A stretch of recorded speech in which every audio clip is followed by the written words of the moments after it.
प्रश्न लिखिए। ये प्रश्न आपको 2 नंबर में पूछा जा सकता है और 3 नंबर में भी आ सकता है ना। चलिए लिखिए, प्रश्न लिखिए। किरचॉफ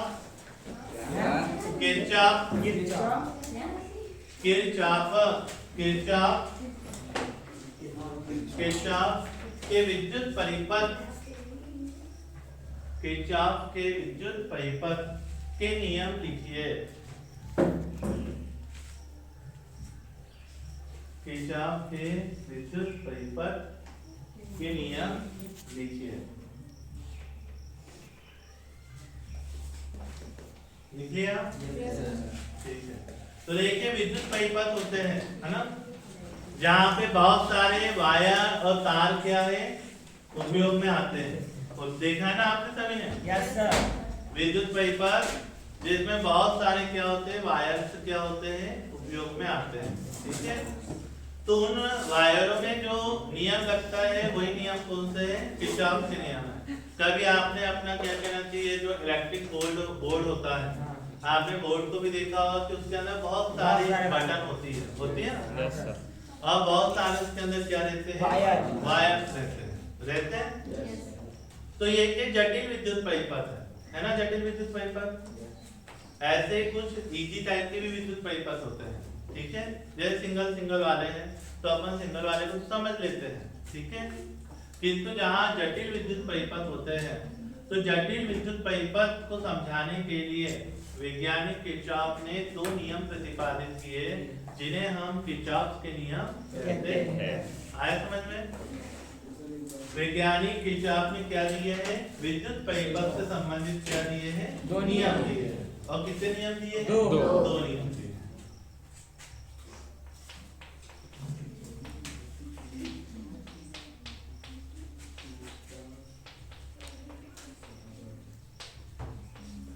ध्यान से समझिए। यदि आप समझ लेंगे तो आप मन से ही उसको क्या है, लिख सकते हैं। ठीक है। तो देखिए, प्रथम नियम है ना। तो प्रथम नियम क्या है, आप समझिए। जैसे मान लीजिए ये किसी विद्युत परिपथ की एक संधि है। किसी विद्युत परिपथ की क्या है, ये एक संधि है। संधि मतलब जहां पे बहुत सारे वायर्स क्या हो रहे हैं, आ रहे हैं, जुड़ रहे हैं। ये मैंने 5 वायर को क्या कर दिया, जोड़ दिया। ठीक है। अब ये वायर है तो वायर के अंदर क्या प्रवाहित होएगा? करंट होएगा। विद्युत धारा इसके अंदर क्या होगी? प्रवाहित होगी। होती है कि नहीं होती है? तो वैज्ञानिक किरचॉफ ने ये बताया है कि किसी विद्युत परिपथ की किसी संधि पर, किसी भी विद्युत परिपथ की किसी संधि पर समस्त धाराओं का बीजगणितीय योग 0 होता है। समस्त धाराओं का बीजगणितीय योग क्या होता है? 0 होता है। जैसे यहाँ पे ये 5 हमने वायर्स लिए हैं, अपन 5 धाराओं को ले लेते हैं। जैसे I1, I2, I3, I4 और ये I5 है ना, हो गए। यदि हम इन 5 धाराओं को जोड़ेंगे तो इनका मान कितना आएगा? आपका 0 आएगा। कितना आएगा? 0 आएगा। ठीक है। यह है किरचॉफ का क्या? प्रथम नियम कि किसी विद्युत परिपथ की किसी संधि पर समस्त धाराओं का बीजगणितीय योग 0 होता है। अब इस नियम में कुछ शर्तें हैं। कुछ शर्तें ये है कि जो धाराएं परिपथ की ओर आ रही है उन्हें धनात्मक लेना है, और जो धाराएं परिपथ से दूर जा रही है, जैसे ये देखिए ये आ रही है ना, तो इनको हम प्लस में लेंगे। और जो धाराएं दूर जा रही है, दो बाहर जा रही है, यस सर, तो जो धाराएं दूर जा रही है उसे आप माइनस में लेंगे। काय में लेंगे? माइनस में। आया समझ में? यस। संधि की ओर जितनी धाराएं आएंगी उन धाराओं को धनात्मक लेना है, और संधि से दूर जाने वाली धाराओं को ऋणात्मक लेना है। तो यहाँ क्या आएगा देखिए, I1 प्लस I2 प्लस क्या हो जाएगा? I3। बट ये I4 जा रही है ना, इसलिए माइनस, ये I5 भी दिख रही है ना जाते हुए, यस सर, इसलिए क्या माइनस। नोट का मत देखो, हो सकता है हमारी इच्छा है हम किसी को भी ला दो, किसी को भी पहुंचा दो, है ना, पर ये हमें बस याद रखना है कि जो आएगी उसको प्लस में लेना है, जो जाएगी उसको माइनस में। जैसे मैं I3 को ऐसा करके इधर पलट दूं, तब मैं I3 को कहाँ में लूंगा, माइनस लूंगा। यस सर, यदि I3 आती हुई रहेगी तो उसको कहाँ में लेगा, प्लस। तो इनको हम जब करेंगे तो इनका योग कितना आएगा, शून्य आएगा, ठीक है। अब हम माइनस वाली संख्याओं को उस साइड क्या करते हैं, अक्षांश कर देते हैं, तो क्या आएगा देखिए, I1 प्लस I2 इक्वल क्या हो जाएगा हमारा I3, ये माइनस वाली उधर जाएगी तो प्लस I4 प्लस क्या हो जाएगा I5, होएगा। ये तीनों माइनस वाली संख्याओं को हमने उधर साइड क्या कर दिया, अक्षांश कर दिया, तो ये तीनों काय में हो गए हमारे, प्लस में हो गए। अब देखिए ये जो धारा है ये आने वाली धारा है, ये कौन सी धारा है, जाने वाली। तो आने वाली धाराओं का योग जाने वाली धाराओं के योग की क्या होता है, बराबर होता है ना। यानी जितनी धारा आ रही है उतनी ही धारा क्या हो रही है, जा रही है, जा रही है। कोई संचित बच रही है क्या, नहीं बच रही, ठीक है। कोई भी धारा क्या होती है, संचित नहीं बचती है। इसलिए यह जो नियम है ये आवेश संरक्षण के नियम के अनुकूल है। कौन से नियम के अनुकूल है, आवेश संरक्षण के नियम, है ना। आपको प्रश्न ऐसा भी आ सकता है कि सिद्ध कीजिए कि किरचॉफ का प्रथम नियम आवेश संरक्षण के नियम के अनुकूल है, ठीक है। तो हम बस यहीं तक करेंगे और बता देंगे कि आने वाली धाराओं का मान जाने वाली धाराओं के बराबर है, अर्थात संधि पर कोई भी धारा शेष नहीं बचती। अतः यह नियम आवेश संरक्षण के नियम से क्या है, अनुकूल है। आया समझ में नियम सभी को, यस सर, है ना। सीधा सीधा सिंपल सा लिखना है कि किसी विद्युत परिपथ की संधि पर समस्त धाराओं का, इसे याद रख लीजिए आप, है ना। ये समीकरण I लिखा है हमने, है ना। समीकरण I का मतलब क्या होएगा, क्या जितनी भी धाराएं हैं उन धाराओं का आप क्या कर रहे हैं, समीकरण कर रहे हैं। समीकरण यानी उनको जोड़ रहे हैं, है ना। तो जितनी भी धाराओं को हम यदि उसको जोड़ेंगे, उसका बीजगणितीय योग करेंगे, तो यह बीजगणितीय योग क्या होगा, हमारा शून्य होगा। आया समझ में सभी को, लिख लेंगे ना, यस सर, ऐसे लिखना है आपको ना, जो हमने बोला है ना कोई लिखना है, ठीक है। पहले अपन अब द्वितीय नियम समझते हैं, फिर अपन प्रथम नियम को फिर से एक बार देखेंगे। अब देखिए द्वितीय नियम,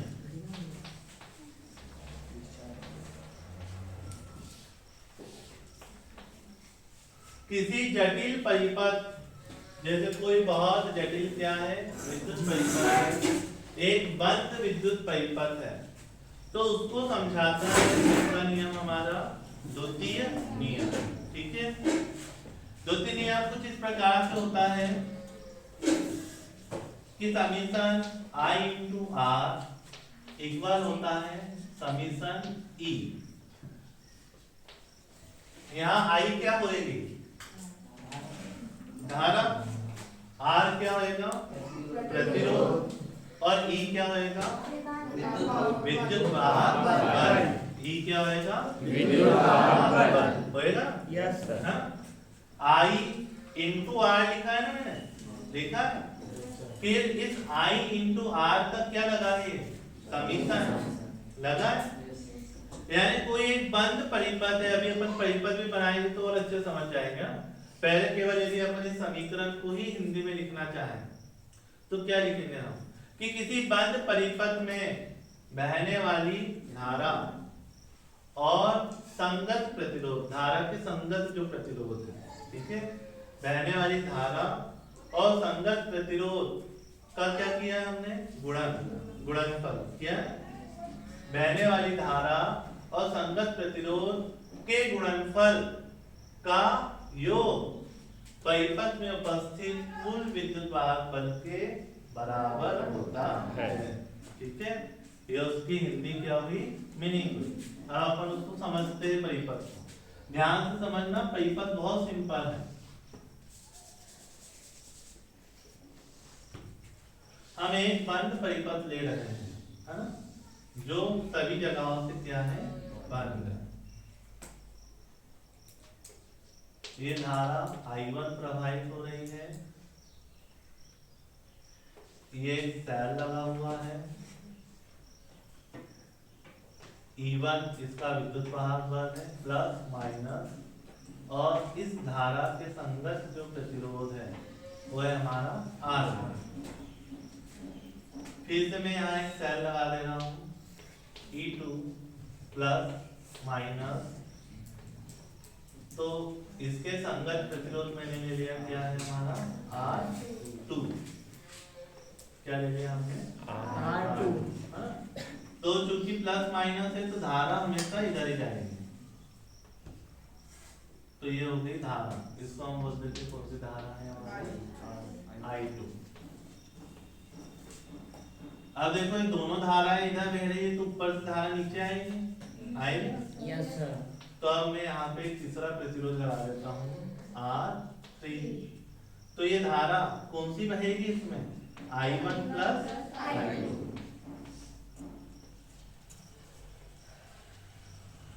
तो ये हमारा एक विद्युत परिपथ पूर्ण हुआ।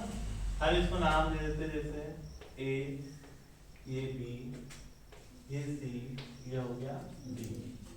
यहाँ इसको नाम दे देते हैं हम E, और इसको नाम दे देते हैं F। ठीक है, इधर समझिए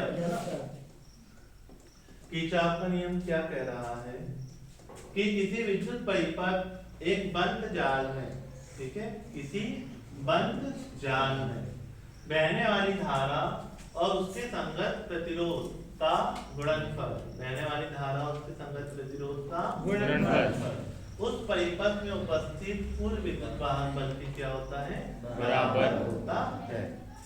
हम पहले बंद जाल लेते हैं,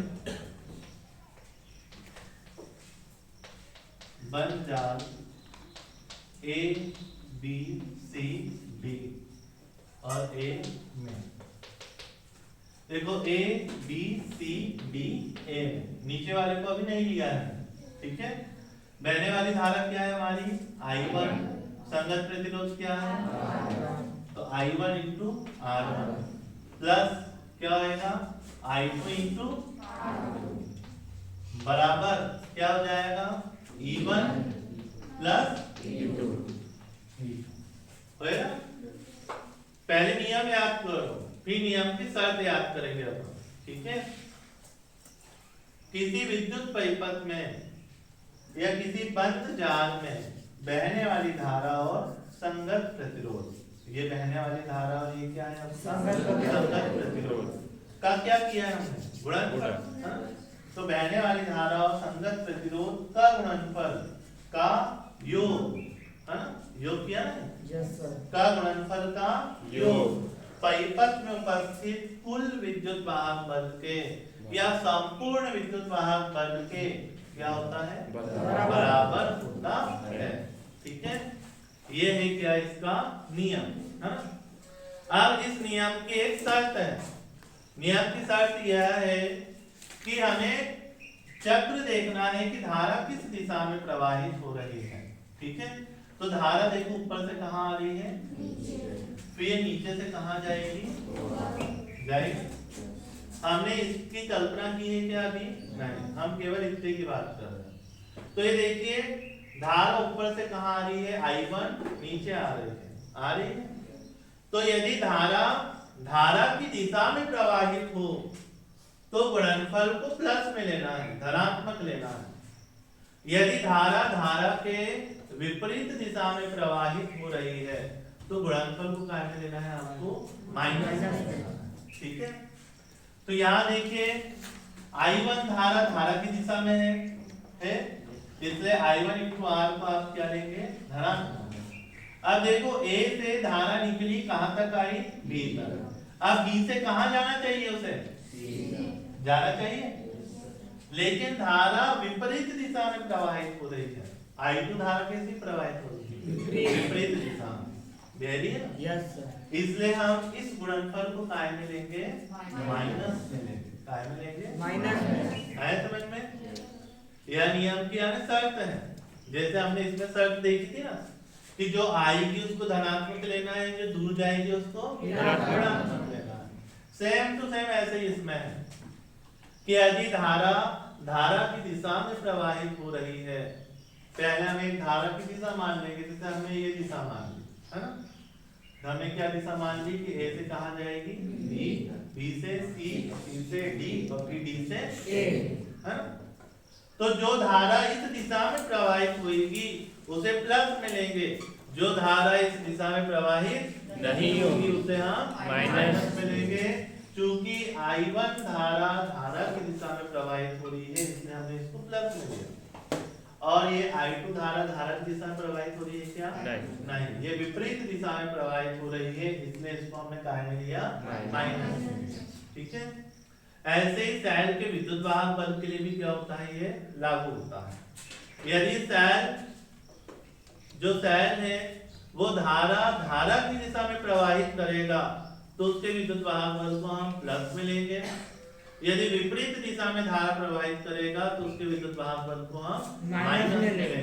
तो ये देखो E1 ये प्लस से धारा बहना स्टार्ट हुई है, वही है, तो ये प्लस में रहेगा। ठीक है। पर देखो E2 धारा ऐसी उल्टी प्रवाहित करना चाहिए, लेकिन धारा विपरीत दिशा में प्रवाहित कर रहा है, कर रहा है, इसलिए E2 को हम काय में लेंगे? माइनस में। आया समझ में? अब हम इसी प्रकार से एक दूसरा जाल देखते हैं, बंद जाल। अब हम नीचे का देख लेते हैं, B से E, E से F, F से C और फिर C से B। तो B, E, F, C, B में धारा B से कहाँ आना चाहिए? E से कहाँ जाना चाहिए?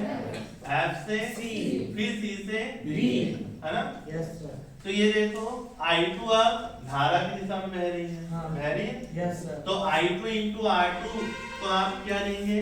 प्लस लेंगे। फिर धारा ऊपर से नीचे आना चाहिए, तो ये नीचे जा रही है ना? आ रही है। तो धारा की दिशा में है ये, है? तो I1 I2 के संगत क्या है हमारा? R3। तो हम इसको भी काय में लेंगे? प्लस में। बराबर विद्युत वाहक बल कितना है यहाँ पे?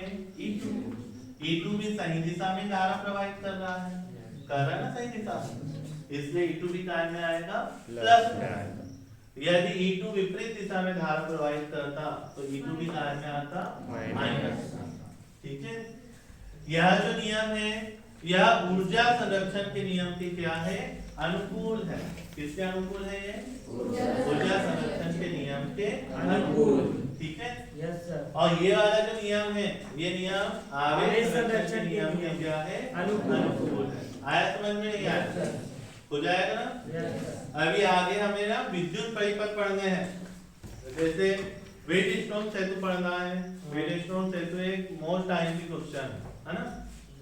उसमें पूरा परिपथ बनता है और उसमें केवल और केवल किरचॉफ के नियम ही उसमें क्या होते हैं? लगते हैं। बस आपको ये प्लस माइनस करते आ गया तो आप उसको बहुत सरलता से क्या कर सकते हैं? हल कर सकते हैं, है ना? आया ना सबको समझ में? फिर से समझाओ एक बार। देखिए ये किरचॉफ का प्रथम नियम है ना? बस हमें ये याद रखना है। ठीक। किसी विद्युत परिपथ की किसी संधि पर समस्त धाराओं का बीजगणितीय योग शून्य होता है। ठीक है। हमने मान लिया कि किसी विद्युत परिपथ की संधि क्या है? वो है जिस पे निम्न धाराएं आ रही है। ठीक है। कुछ आ भी रही है, कुछ जा भी रही है। ठीक है। तो हमने सबसे पहले नियम लगा दिया कि सबका योग शून्य होता है, मतलब सबका योग क्या आएगा? फिर इस नियम की हमने कंडीशन देखी कि इस नियम के अंतर्गत जितनी धाराएं संधि की ओर आएगी उसको प्लस में लेना है, जितनी धाराएं संधि से दूर जाएंगे उसे हमें माइनस मिलेगा। तो जितनी आ रही थे 2 को आते दर्शाया तो इसको प्लस में ले लिया, 3 को जाते दर्शाया तो इसको माइनस मिलेगा। ले लिया। सारी माइनस वाली उधर पक्षांतर होगी तो कायम चली गई वो प्लस में। अर्थात संधि पर आने वाली धाराओं का योग संधि से दूर जाने वाली धाराओं के योग के बराबर होगा। है। अतः यह तो किस प्रकार का नियम है? यह आवेश संरक्षण का नियम है। हाँ? क्योंकि आवेश कहीं पे संरक्षित रह रहा है क्या? नहीं। ठीक। अब द्वितीय नियम, तो द्वितीय नियम किसे बंद जाल के लिए लागू है, हाँ? इसमें भी आप इस समीकरण को याद कर लें और इससे आप परिभाषा नियम पूरा लिख सकते हैं कि किसी विद्युत परिपथ की में बहने वाली धारा और संगत प्रतिरोध का गुणनफल का योग, मैंने आपने इनका गुणा किया है, फिर समीकरण लगाया तो का गुणनफल का योग उसमें उपस्थित कुल विद्युत वाहक बल के बराबर होता है। इस नियम की शर्त यह है कि यदि धारा की दिशा में प्रवाहित हो तो गुणनफल को धनात्मक लेंगे, यदि धारा के विपरीत दिशा में प्रवाहित हो रही है तो गुणनफल को हम ऋणात्मक लेंगे। इसी प्रकार यदि सैल धारा की दिशा में धारा प्रवाहित करे तो विद्युत वाहक बल को हम प्लस में लेंगे, यदि सैल विपरीत दिशा में धारा प्रवाहित करे तो विद्युत वाहक बल को हम माइनस में लेंगे। इसलिए हमने यहाँ माइनस लगाए हैं और इसमें कोई भी नहीं लगा, इसलिए इसमें क्या लगेगा? सब प्लस लगेगा। ठीक है, चलिए लिखिए।